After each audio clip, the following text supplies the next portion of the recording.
Hello and good morning. You're listening to Casey Genesis in the AM. I'm your host, Casey Genesis.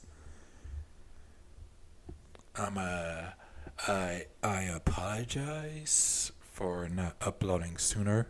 My usual time is around 6 a.m. But um, good news though is that I woke up at 5 a.m. So there you have it. And I have my cup of tea with me as well. Cup of oolong tea from August Uncommon. It's a really nice tea company that I've been um, drinking my or getting my tea from for the past year or so. I'll put the link down in the description below if you guys are interested in getting tea from them. And they usually have like oolong tea, and then there's like pistachio tea as well, and then there's your famous black tea.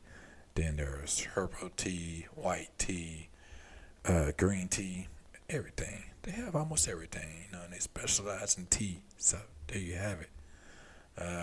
But yeah, let me just talk to you for a minute, about my sleeping schedule now. Well, I didn't find another job, but I did start going to bed early on the weekends.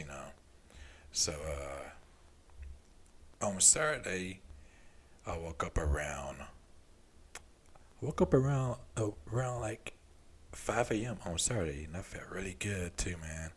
Like I went to bed, I went to sleep around, like 12 a.m. and then I didn't wake up until like 5. I felt really good too, man. I was ready to make the day. I had my tea ready. I had some toast with me too. I don't have anything to eat right now, but I will be cooking myself some pancakes soon, since it's still the morning time and I still have uh, a lot of day left, man. And it feels so weird to just wake up, at a really early time, especially at like an early time that you haven't really woken up to in like such a long time since you usually work the night shifts now. I've been working night shifts for about like 10 years now, ever since like my 20s. But yeah, man, it's a weird feeling, but it's also a good kind of feeling, and a feeling that I'd rather have, instead of just waking up at fucking 4 or 5 p.m. I apologize for the cursing. I'm just very enthusiastic about waking up at a regular time. Getting a chance to wake up at a regular time, it means a lot to me, you know. And yeah, no, I can't request for a shift change because I'm currently the lead, and um, I know it may seem like that I'm making a big deal of it now, but um, I usually, I'm usually the one to have better control. I'm usually the one, the what you call it? I guess have better control, of keeping my cool when things change. Just put it like that. So at first I was like, man, I really hate night shift. I don't want it anymore. But then, as the months goes on, then you start to adapt to it. You know, you're like, okay, it's not so bad, but all in all, this will be my last time doing night shift. If anything were to happen in the future, whether I get a new job or whether I get moved to a new project,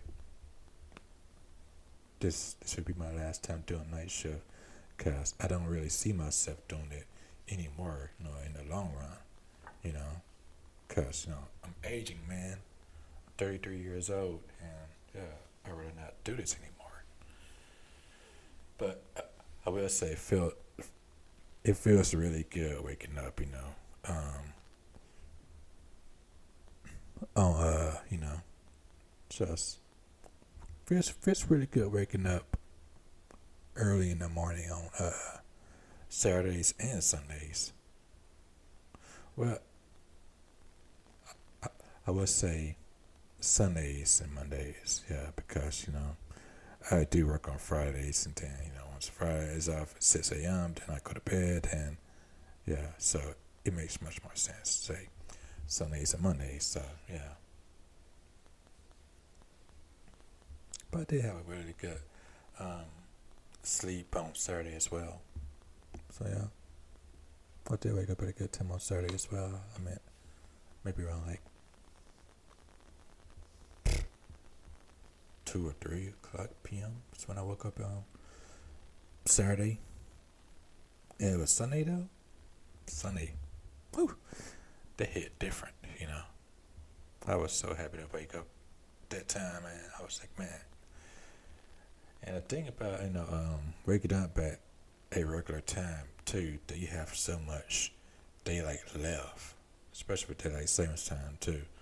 You know, like I found myself, I've already got my breakfast, I got my toast, got my tea, and then I'm just getting the day started with some YouTube, and then once I'm done with that, I go outside, take a walk. I took a walk to the store. No, I took a walk around the city, around 11 a.m. Then I came back, and then I had my lunch, which was like a veggie scramble. Then I found myself watching some Hulu or whatever, Netflix or whatever. And then when I looked at the time, it was around 2 p.m. I was like, man, what else can I do? Like, I've already usually do whatever I do, when waking up around regular time.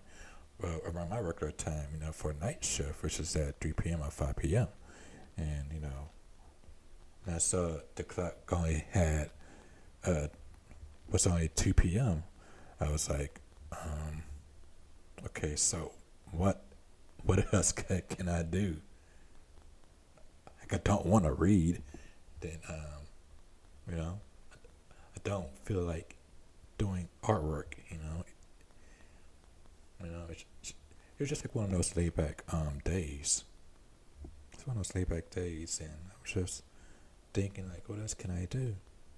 And so I went back outside again and walked around. But the thing is that I didn't want to, I wasn't ready for the day to end. Like when I walked outside a second time, in the same day. So I was like, okay, I don't want it to end, so I tried to find something to do in Seattle. But yeah, the only thing I could do is just walk. So I walked back home, and that was it. I was like, man, I wasn't ready for the day to be over with. Now it's over with. I walked and walked and walked. It feels like a burst of energy inside you. You feel good. That's how I felt. Today, I woke up around like 5 a.m. I didn't really get out of bed until like 6:30. Yeah, 6:30. That's when I got out of bed. Because I still kind of felt sleepy, despite me despite me going to bed on Sunday around. Well, first I went to bed around like 8 o'clock, 8 p.m. And then I woke up around 12. And then I didn't go back to sleep until around 1 a.m. And then I woke up around 5 a.m. So I got my full 8 hours, I guess, 8 hours, maybe 9 hours too. I don't feel like doing math right now, but still, I felt sleepy. But I have forgotten that this was normal. This was normal, because like before, I started doing a night shift, in my early 20s or mid 20s or whatever. Yeah, like I remember like feeling this way You know, like every time I had to like go to high school or just college. I had to wake up early in the morning, around 6 a.m. Just feeling really tired and sleepy still. But man, it feels. I think if I think it's healthier to wake up at this time. It does feel healthier to wake up at this time, and I'm happy to have woke up at this time. I'm gonna try to make it my mission to do more of it like that. On the weekends, of course, cause that'll be nice. Just just being able to wake up, at a earlier time and just get your day started. How I'm gonna do today? I don't know. my my brother, he's coming over today, so it's like, but now since he's coming over today, I can't really take a nap because I gotta like stay up and I gotta keep him company since he's coming over, which I'm fine with. I'm okay with. I'm happy to see him, but it's just like the woes of the night shift.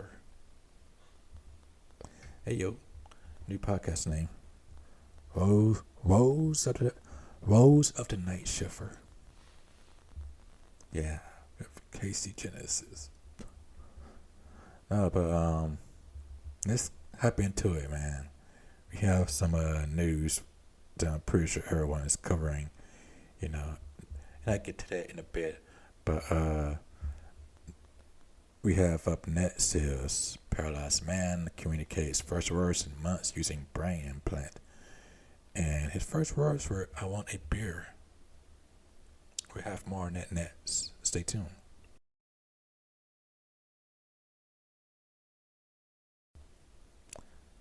Hello and good morning. You're listening to In the AM. I'm your host, Casey Genesis. Who's seen the Oscars? Show of hands. If you're wondering, I did not watch the Oscars, but I heard some pretty crazy things went on. But I'll get to that later on, though. But right now, man,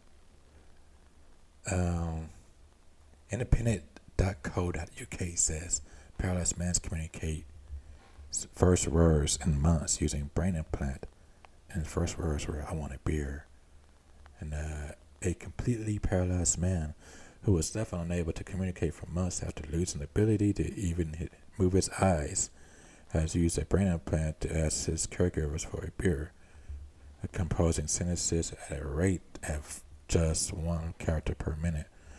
The man who asked to listen to the band Tool loud requested a head massage from his mother and ordered a curry, all due to the power of thought. His brain to facilitate communication in March 2019 after being left in a locked-in state as a result of amyotrophic lateral sclerosis, otherwise known as ALS. People suffering from a progressive neurodegenerative disease have a average life expectancy after diagnosis of 2 to 5 years. Though they can live much longer, the late physician Stephen Hawking lived another 55 years after his diagnosis, relying towards the end of his life on a communication device controlled by a single cheek muscle. Until now, a brain implant has not been tested on a completely locked-in patient, and it was not known whether communication was even possible for people who had lost all voluntary muscular control. Ours is the first day to achieve communication by someone who has no remaining voluntary movement and hands, for whom the BCI is now the sole means of communication, said Dr. Jonas Zimmerman, a senior neuroscientist at the WIS Center